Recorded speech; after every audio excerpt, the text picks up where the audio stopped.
Looking at the Latino history of the United States, but specifically at Wisconsin, that our state's Latino history stretches back over a century. So there's this idea that arrivals that come here either as refugees, as immigrants, as migrants, are new arrivals, are people who are making a new voyage. But in fact, that history stretches back. Wisconsin has a long tradition of being known as an immigrant state, and Milwaukee even more so. And I think it's important to understand that Latinos are part of that tapestry. They've been woven in for quite some time. Milwaukee in the 1980s was a welcoming space for refugees from Central America, people who were fleeing civil war and destruction, who came here looking for some sort of asylum, some sort of support. And Milwaukee's religious community, beginning in 1982, really stepped forward to be that place of welcoming, to be that place of safe harbor. And so that's definitely part of this city's history as well.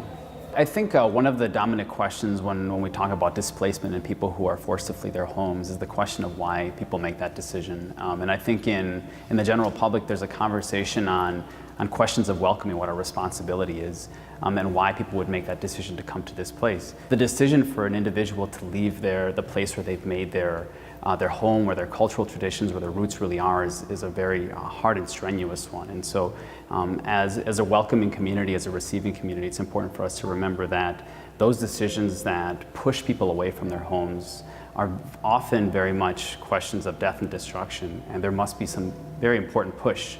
And so it's incumbent upon us as receiving communities to welcome them as well.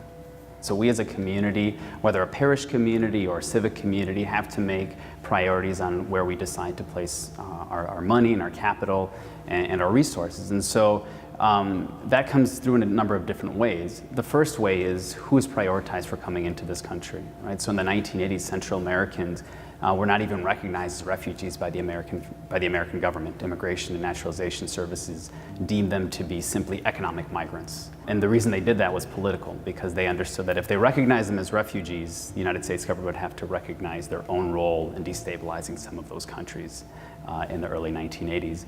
And so churches are the ones that made the priority to step forward and say it is our moral obligation beyond our legal obligation to offer resources and to offer support to these people. I think Wisconsin is part of a larger national story when it comes to the refugee situation. So for example, before last year's presidential election, there were 400 sanctuary churches in operation throughout the United States. So 400 congregations had committed themselves to either provide physical sanctuary for refugees or to provide support for congregations that are providing sanctuary.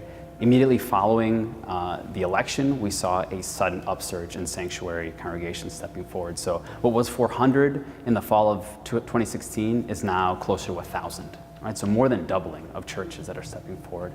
And so once again, this comes through a lot of different ways. A recognition that we have some role to play as people who have a certain amount of cultural and political and financial capital, but also that we're part of a larger fellowship, whether it be a religious fellowship in shared Christianity or in shared religiosity, or just a basic understanding of humanity, that a person's suffering affects my own as well. I think the moral responsibility comes through in a number of different ways. The first is the realization that in this country we're born into a certain amount of privilege. We have these opportunities that are really no work of our own. It's simply the opportunity that we're born into.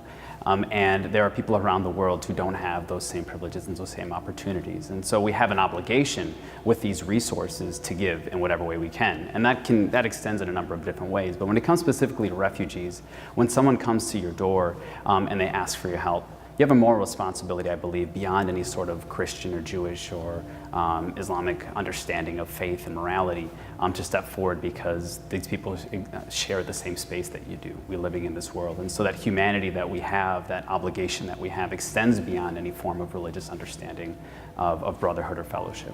As an educator, my number one call to action is to learn more, because a lot of whether it be a prejudice or simply an ignorance that we have against these issues, simply fall from not understanding the situation. And so arriving at this type of an exhibit and looking at these images and reading the placards is one small step, but it can't be the only one. It can't end on a simple trip to a museum. It needs to be the instigation, the fire starter for something more. And there are hundreds of thousands of people in this country who are moving forward in this type of work, who are doing so in the form of service, right? We understand, those of us who are allies to refugees and to undocumented communities, that we are simply working in service to those who need our support. And the leaders of these movements are ultimately going to be the people who are most affected by these policies.